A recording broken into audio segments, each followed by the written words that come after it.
CBS Radio Mystery Theater presents...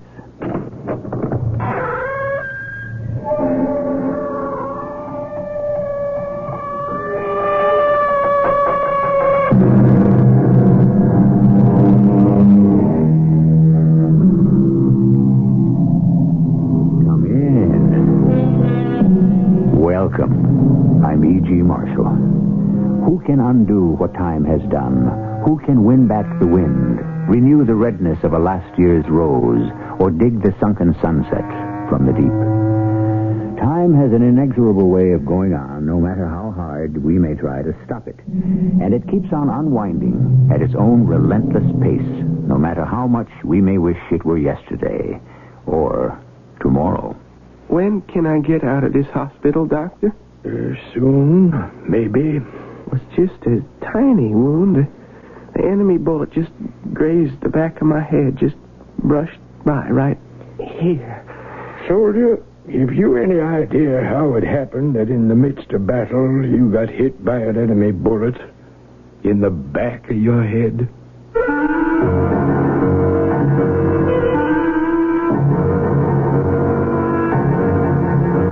Our mystery drama, A Long Way from Home, is based on a classic short story of Ambrose Bierce. It was especially adapted for the Mystery Theater by Arnold Moss and stars Russell Horton. It is sponsored in part by Contact, the 12-hour cold capsule, and True Value hardware stores. I'll be back shortly with Act One.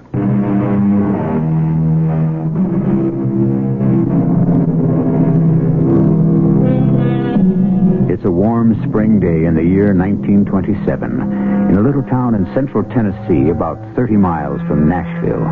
Just the week before, the people of the town had screamed themselves hoarse at the news that a daring young man named Lindbergh had been the first man to fly the Atlantic solo.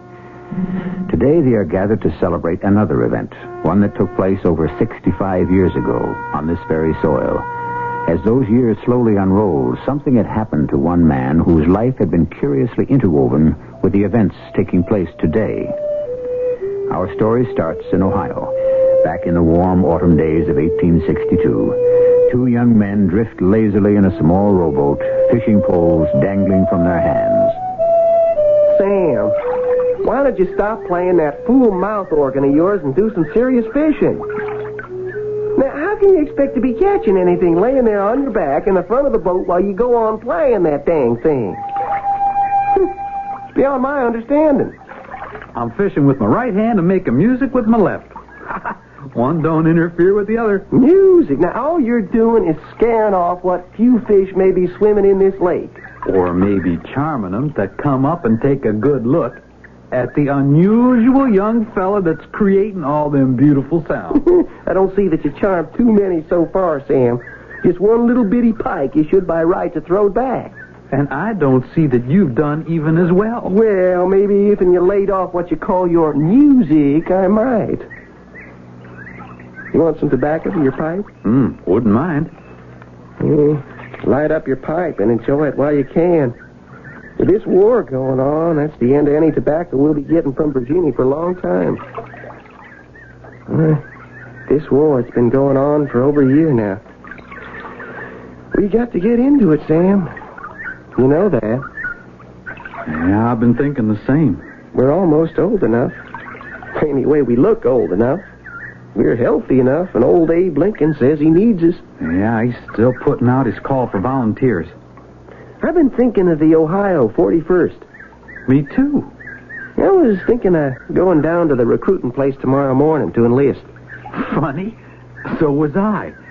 Well, we could lie a little about our age. Hey, we'll go together. It ain't as if it... Hey, Sam, wait a minute. Now, hold everything. I think I hooked onto the biggest darn fish in the whole state of Ohio. Oh, well, hold on to it. What in tarnation have I got at the end of this pole? It's bending almost in half. Well, whatever it is, it's going to bust your line. Ooh, and my pole, too. It don't seem to be jerking around, does it? Dang thing just pulls steady like some big old whale. Maybe you're hooked onto some big old log. Now, it ain't funny, Sam. This ain't no log.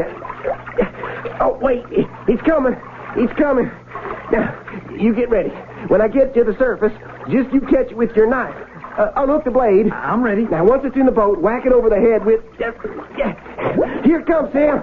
Here it comes. Woo-wee. Look at them air bubbles rising out of the water. You ready? I'm ready. Here we go. No. Good Lord in heaven, no. You see what that is, Sam? Yeah, I see. It's the body of a soldier. An infantryman. And he's one of ours. Cut the line, Sam. I'll try. I'll try. Cut it, Sam. Will you please cut it? I'm doing my best. It's just that I feel a little sick. There. You did it, Sam. See the body sinking to the bottom again. How do you suppose it ever got here? I don't know. From his looks, I'd say he'd been dead a long time. His face was all puffed up and bloated like. Yeah. Well, we better get back. More than enough fishing for one day. Pull into your line, Sam, and start rowing. And tomorrow morning, we go to the recruiting office to volunteer as soldiers. After what we just seen... Yes? Maybe, we ought to give the whole thing a little more thought. We made it. They took us. We are now soldiers of the great army of the United States. Report back here in 24 hours. That's what the man said. I can't wait to get into one of them fine blue uniforms with that dandy little cap. Oh, then they're going to issue us rifles. And take us on a long train ride south. Hey, that's the best part I heard. Best part? The train. It stops at every station on the way to wherever we're going. One of the fellas told me. Why is that the best part? Every time it stops, they feed you. Bread and cold meat, coffee, pickles, cheese, and pretty girls with pink cheeks and shining eyes. They smile at you. Sometimes they come right up to you and even kiss you. Ooh, yes, sirree. We're going to be treated like real heroes. What's this fella like? The one we'll be serving under, this Colonel Hazen. You hear anything about him? Well, only that he commands the 41st Ohio Volunteers and fought the Indians in the West. A young feller. Oh, did real good, they say, at the Battle of Pittsburgh Landing. Reckon we're filling in for some of his troops. The ones that didn't make it back. I reckon so. Say, what's wrong with you? Nothing. Well, you're acting real glum.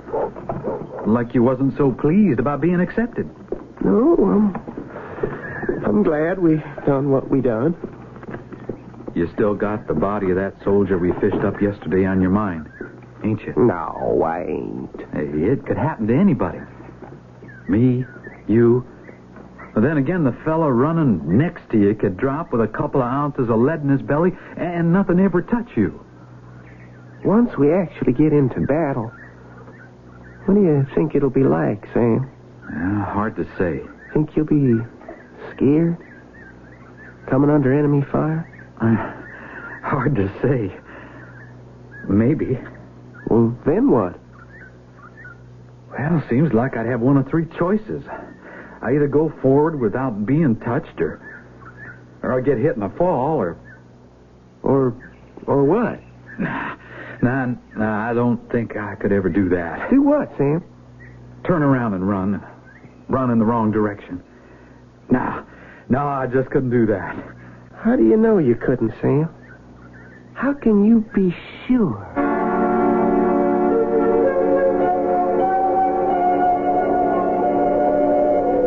A couple of months went by, and suddenly, before we noticed, it was winter. The trees was as bare as skeletons, and the cold bit into us like the jaws of a steel hunting trap. We was somewhere in Tennessee with the first light of dawn. The fog began to lift, and we could see the whole army of the Cumberland. Our army in front of us, stretched out for what seemed like miles. Rumors of the coming battle had been spreading through the camp. Sam, don't you ever stop playing that dang mouth organ. Gets me all upset. Now, it really does. Besides, you're going to wake up the whole company. Oh, just a little music in the spirit of Christmas. Are you plumb crazy, Sam? Christmas was over almost a week ago. Oh, what's the difference? It's a good tune any day of the year.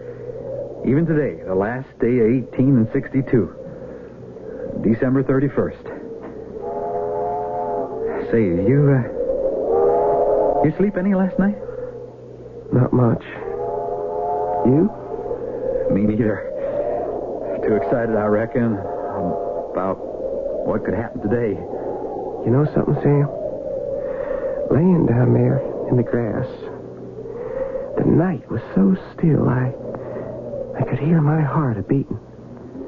And every blade of grass pressing against my cheek was a-telling me how sorry they all was. For me. For all of us. Now, you gotta stop thinking that way. You just gotta. It's not good for you. Yeah. I couldn't tell anyone else, Sam, but...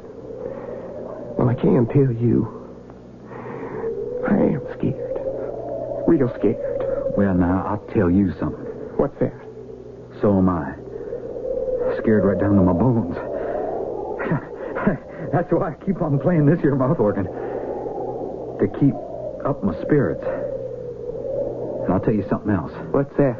So long as we stick together, the two of us, keeping an eye on each other, protecting each other, well, then I ain't half as scared as I might be. Yeah. I know what you mean, Sam. Today could be the biggest fighting of the whole dang war. But we're going to watch out, each for the other, no matter what happens. Ain't we? No matter what happens. The words was hardly out of our mouths when all hell broke loose. The Confederate troops had retreated to this area some 30 miles south of Nashville. Our boys, with a much bigger force, had been tailing them for days. Each was planning an attack, we was told, on the other's left flank, and the enemy struck first. Our brigade, Hastings Brigade, was right smack in the line of their biggest guns. Keep your head down. The minute their fire lets up a bit, we'll make for cover on that big rock over there. We gotta get to the top of the hill ahead of us. Doggone! Oh, that was a close one. Stop. Any minute now, we're going to make a run for that rock. And we stay together. The rebel guns was shooting fast and furious as foot by foot. We dragged ourselves across the bodies of our own dead, firing as we went. We could hardly see where we was going, what we was shooting at. The smoke was that thick. All of a sudden, Sam sprang to his feet and started to run forward. Here they come. Right at us. We'll stop them. Now, let's go! No! Sam, what's the matter? I've been hit bad. You just keep going. Straight ahead. I can't help you, Sam. There's nothing I can do to help. I know that. What's the matter with you? Where are you going? I'm going this way. But the enemy's over there. Ahead of us. You're running the wrong way. The wrong way.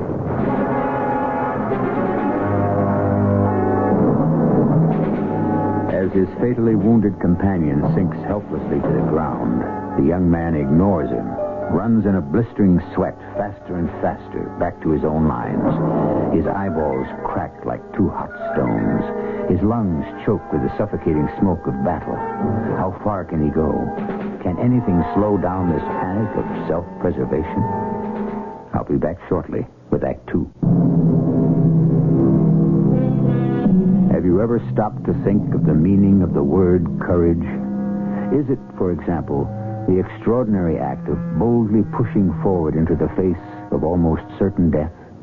And does cowardice, what might be called the lack of courage, mean a weak-hearted refusal to accept that challenge?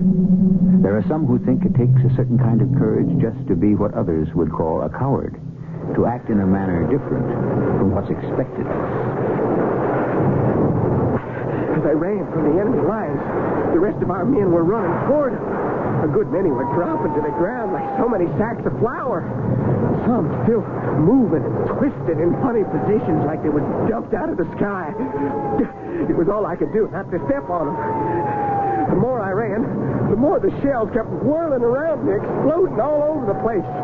Every little lead ball was searching for me, a ball of death with my name on it. And I thought of Sam laying out there, bleeding his life away. And I got mad at myself. Not because I was running away, but because I'd done nothing to help Sam. I begun to laugh. Why? I don't know, except maybe I was glad it was Sam's insides spilling over the Tennessee soil and not mine. I noticed I had no rifle. My cap was gone, too. There seemed to be a lull in the fight. Something hit me on the back of the head. I put my hand up and saw some blood. Then everything about me suddenly went pitch black. I passed out. Cold.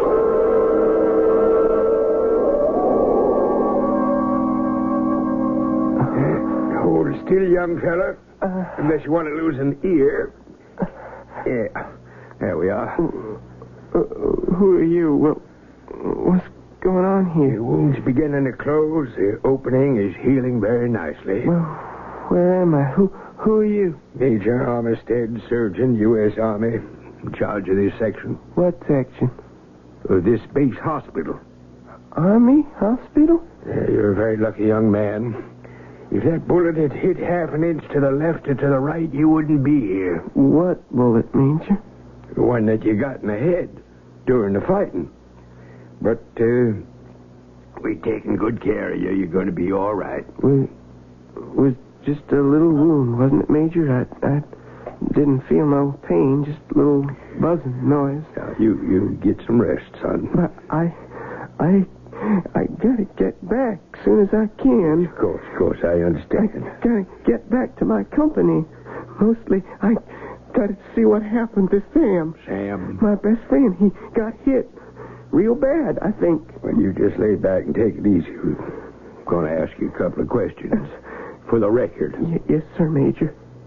What company are you attached to? Company? Company. Mm-hmm. Mm-hmm. What's your name, son? My name is... Your name? What do your friends call you? What does Sam call you? I can't remember.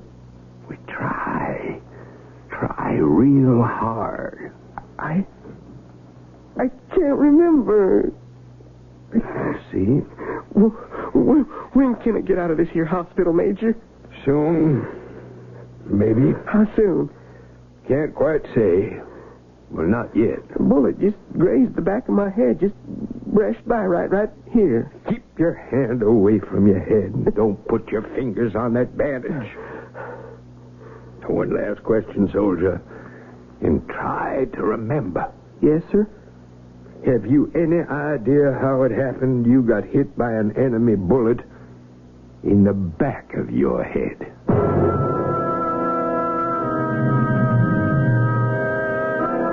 The next I remember, I was standing on a low hill overlooking a wide stretch of forest and field. I had no idea how much time had gone by. It was a warm summer night. By the full moon hanging low in the west, I knowed it was near the hour of dawn.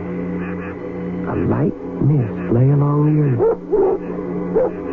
Nowhere could I see any sign of life, except for 2 or 3 little cabins in the distance, and the sound of dogs barking far off somewhere.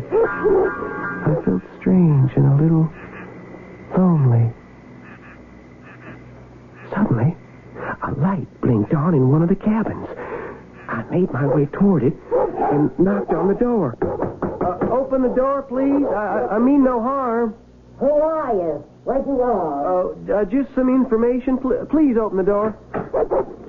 help you, too. Quiet. Well, what can I do for you? Just a couple of questions. Questions? At this time of the morning, what's the matter with you, mister? Well, excuse me if I woke you up. You ain't said what you wanted. Now make it quick, and better not try no funny business, else my two dogs will rip you to pieces. Well, you see, I'm a soldier. Soldier? Yeah, serving under Colonel Hazen in the Federal Army, the Army of the United States. Well, you sure don't look like no soldier to me. Where's your uniform? Well, that's just it. In the middle of all that fighting, it got ripped up, muddied up, and they took it from me. They took it. Who you talking about? Who is they? Well, those people up at the hospital. Oh, that's where you from. What you want to know? What's been happening? Happening? Like what? Well, where are the armies? Which side won? Which armies you talking about? Ours and theirs. I gotta know which side won. Besides, if they catch me out of uniform, they could hang me, thinking I was a spy. But when they see this bandage on my head... What bandage? Then they'll know I ain't a spy. They'll know I've been discharged from up there. Now, you look here. You woke me up. I got work to do. I can't stand here all morning talking to the likes of you. Well, then can I talk to your master? My master? The man who owns this farm, this plantation, whatever it is. But I ain't got no master. Oh, you one of the lucky ones? You already been freed? Look, I'm going to have to shut this door, mister. If only I could find my regiment. If I only knew where I was. Sorry, mister, I can't help you. But I will tell you one thing. What's that? The hospital's up that way. You better turn around and get back up there by yourself. Before you know it, they're going to come after you and put you there. There was no sense asking any more questions of an ignorant old woman anybody could see wasn't quite right in the head. I got back on the road and started walking again. A faint gray light was coming up on the horizon. Then, like he come from nowhere... Good morning, sir. Huh? Oh, good morning. I salute you, sir. Well, why do you do that? Oh, excuse me. Sitting up there on your horse, I thought you were a cavalry officer. Cavalry officer? No, I'm still in Moulton. Doctor's still in Moulton. I'm a physician. Been up all night with a very sick patient way back in the hills. That's why I took the horse. Haven't I seen you someplace before? Oh, I don't reckon so. I'm a soldier, Ohio 41st, Colonel Hazen's brigade, Army of the United States. Oh, that's why I saluted you. I took you for one of our officers. I see. Would you happen to know which side won? Ours or theirs? Or would you mind if I asked you a question? Oh, no, sir, not at all. Why do you keep putting your hand up to the back of your head? Oh, I was wounded in the battle. Nothing very serious, just a glance and blow from a bullet. No blood, no pain. I got separated from my friend, Sam. Quick, doctor. Get behind this clump of cedar trees, quick. What's wrong? Don't stop to ask questions, and don't talk. They won't see us from behind these trees. Well, what are you staring at? My, oh, my. Just look at them. Why, there must be hundreds and hundreds of them. How far off would you say they are? 50 yards from where we're standing? 100?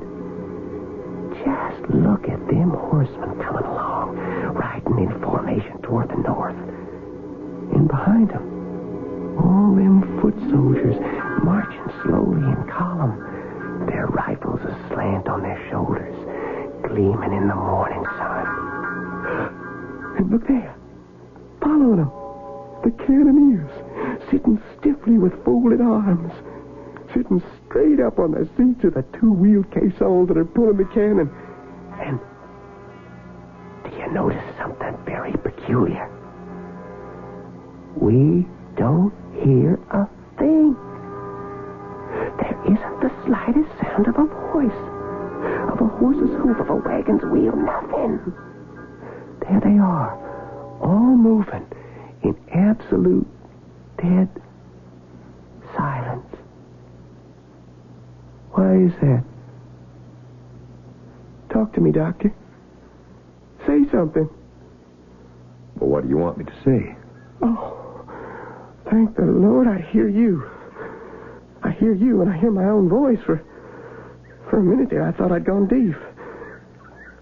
You know, Doctor, if them men are what I take them to be, we've lost the battle, and that's the Confederate Army moving north on to Nashville. To Nashville? Only I can't figure out why they don't make any noise. The whole danged army, men, horses, artillery, moving along, and not a single sound. Well, you know, some people think there could be an explanation for that. Well, there could? Uh-huh.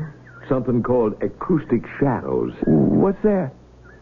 Well, now, if we were both standing on one side of that big oak tree over there and I was talking to you, Mm-hmm.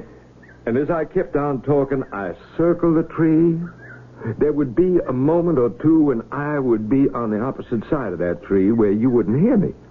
At least not hear me as well. The tree would be causing what they call an acoustic shadow, like a blind spot for the ear.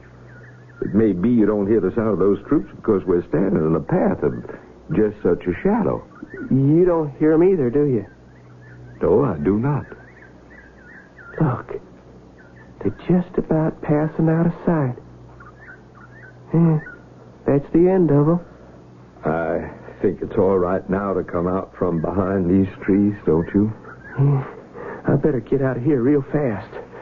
They might discover me, take me prisoner. Oh, I wouldn't worry about that. Oh, why not? There could be others. No, just put it out of your mind. May I ask, if you'll allow me, a personal question? Just how old do you think you are? Well, 19, going on 20. Why? What's that got to do with anything? Well, I just thought I'd ask. I shouldn't have guessed that was your age. Well, let me take you back to the hospital. They'll be getting worried about you. Not till I know more about them troops we seen moving to the north. Now, what was the color of the uniforms? I couldn't make it out. Did you notice? Here, let me help you onto my horse, and I'll walk along beside you. Now, look. Was they wearing blue or was they wearing gray? Tell me. You gotta tell me. First, you gotta take your hands off of me. Yeah, that's better. Was they wearing blue or gray? You're gonna have to face the truth. They were wearing neither blue nor gray. Well, what are you saying? Nor any other color. There were no troops. Not one single solitary soldier.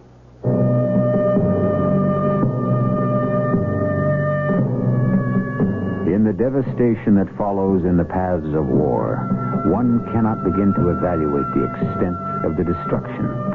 Young lives are snuffed out in an instant. Families are destroyed, and often minds, too delicate, perhaps too unready to withstand the shocks of war, collapse and are shattered as completely as any body can be broken, which may well be the case with our young friend. I shall return shortly with Act 3.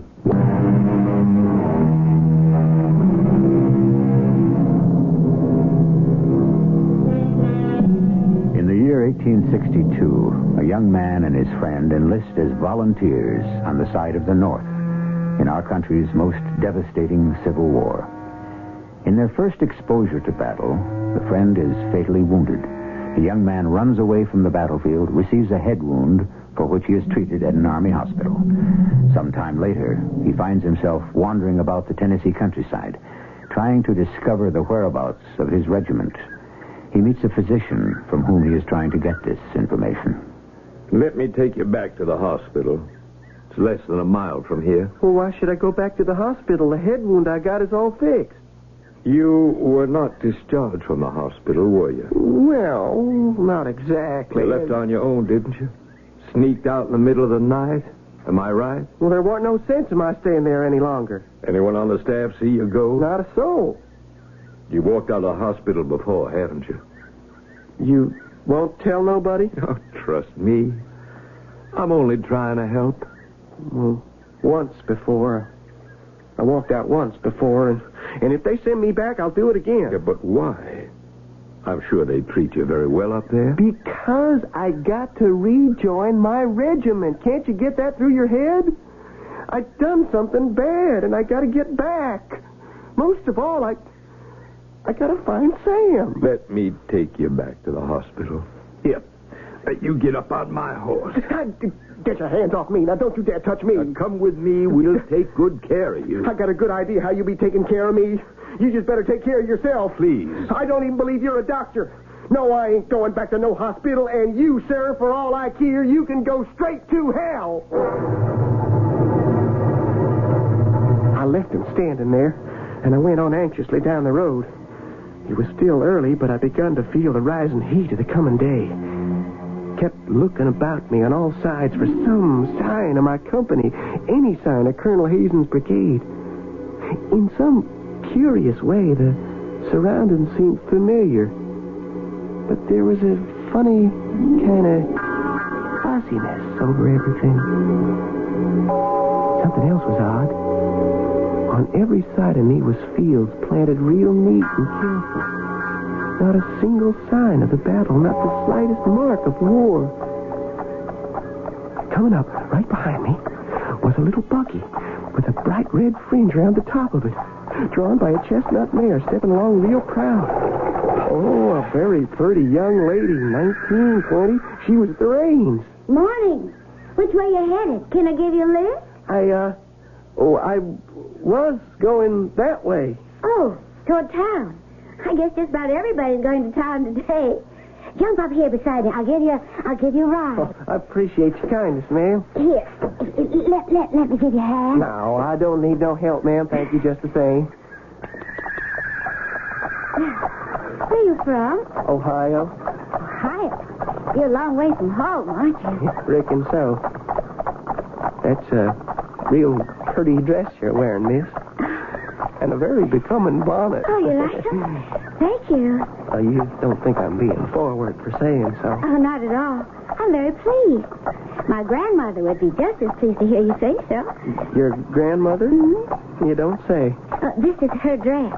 Been in the attic for years. She let me wear it only because today is so special. Same with the buggy. Been in the family forever. My name's Mary Jo Campbell. Pleased to meet you. What's yours? May I ask you something, Miss Campbell? Why, certainly. Have you seen any of our troops around? Troops? Oh, you mean for the celebration? No, I mean soldiers, Union soldiers, Federal Army. Union soldiers? Well, you can tell me if you have. I'm doing my best to find them so I can rejoin them. Oh, you're from back there, aren't you? Back where? The hospital? Oh, I was for a short time. A little scratch of a wound back of my head, but they fixed it real good. Oh, they did? Well, here, I rubbed my hand over the back of my head real hard like this. Yeah. You see any blood on the palm of my hand? No, not a bit. Like I told you, it was nothing. What's that? What? That sounds like a troop of cavalry passing by. And that's the infantry. And the gun carriers of the artillery. And they are going north, headed for Nashville. Oh, that's the same army I saw back there. The silent ones, the ones I couldn't hear, only now I hear them, but I can't see them. Where are they? You see them, miss? No, I do not. But you did hear them, same as I did. What? Yes. Yes, of course I heard them. Oh, I'd give anything to know for sure whether they were our boys or theirs. Hear that? Well, I'm not sure. Listen. You know who that is playing? Sam! Sam, is that you? Where are you, Sam?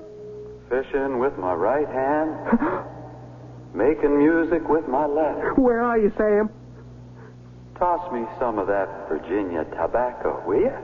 I just hooked into the biggest darn fish in the whole state of Ohio. Hold on to it. Doing the best I know how. But you didn't. You didn't. I didn't what? You didn't do the best you knowed how. We promised we'd stick by each other. And you ran away. I didn't mean to, Sam. I didn't mean to. But you did. You left me there. And dozens of others. On the battlefield to die. You saved your own skin by running away. I was scared, Sam. Scared to death. We was all scared. I'm sorry, Sam. Real sorry. You gotta believe me. Sorry? Sorry? I can't hear what you're saying. I'm telling you, Sam. I'm telling you, I'm sorry. I'm sorry. Easy. Everything's going to be all right. Oh, that's you, miss. I'm still right beside you. Oh, I reckon I must have been shouting. I thought I was seeing an old friend of mine. Maybe it was only in my head. I hope you'll excuse me. Of course. I never do like passing through this part of the road, even in broad daylight. Oh, well, why's that? Well, I always get the creep. A funny kind of cold chill every time I go by that old military cemetery. Oh, over there on the right. Cemetery? Oh, sure. Getting kind of warm, isn't it? Well, that's to be expected. Tennessee this time of the year. In December? January? It's May. The end of May. May? Yes. January, February, March, April. That would mean I was up in that hospital for 5 months. 5 months? What's that, miss? That's not in my head, is it? No, that's the Army Band. All the way down from Washington, D.C. Just for today's celebration. What are they celebrating? Oh, you'll see. You'll see when we get there. Hey, Jack.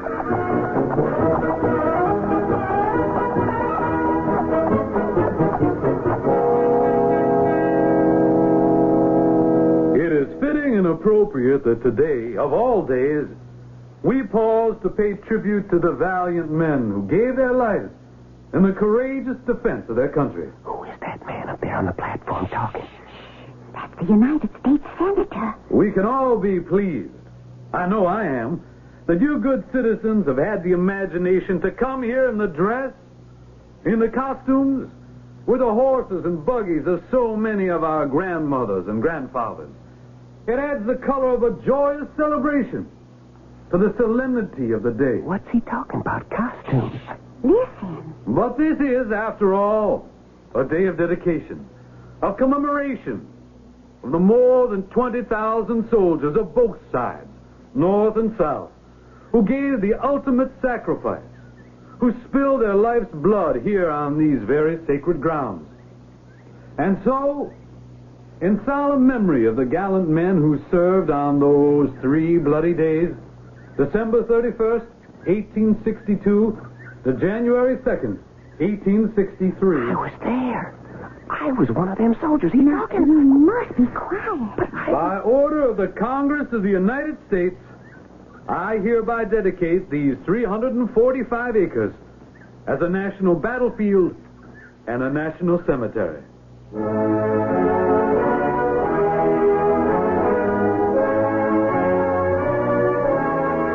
I made my way through the crowd of people best I could, trying to get to the platform to tell that senator who I was.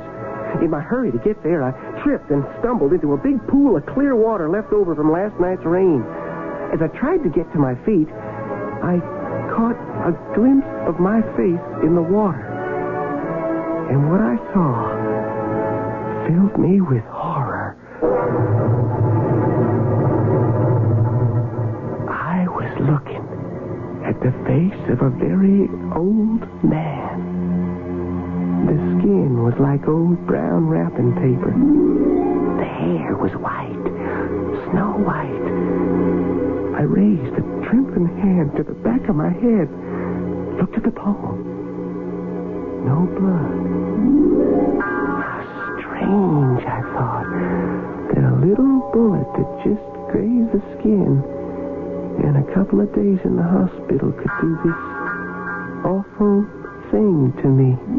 Or could it be that I was in that hospital longer than I figured? Longer.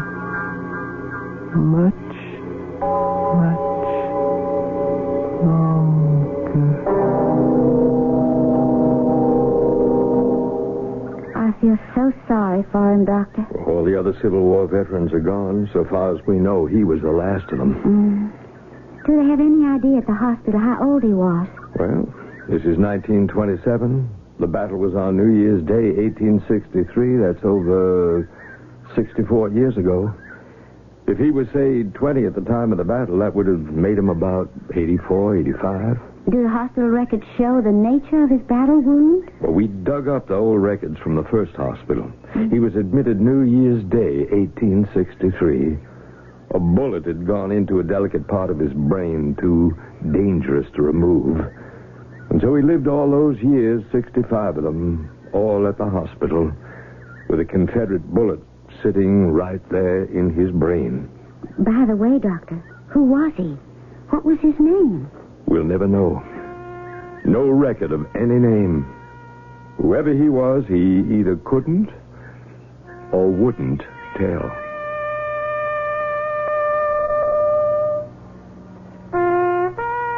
My name is Might Have Been.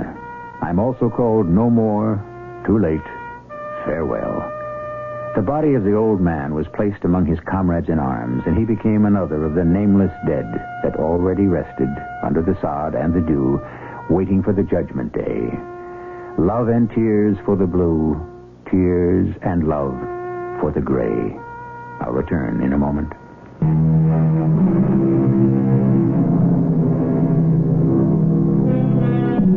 Today, in a little Tennessee town, the Stones River National Battlefield and Cemetery stands as a proud memorial to the more than 20,000 soldiers of both North and South who fell there on December 31st, 1862. The valiant soldiers of William B. Hazen's brigade are especially honored by a monument that was erected there in 1863 by the survivors of that brigade. And sleeping there peacefully among the over 2,500 unidentified dead may well be someone like the old man of the story you've been listening to. Who knows? Our cast included Russell Horton, Lloyd Batista, Evie Juster, and Arnold Moss. The entire production was under the direction of Hyman Brown. This is E.G. Marshall inviting you to return to our Mystery Theater for another adventure in the macabre. Until next time, pleasant dreams.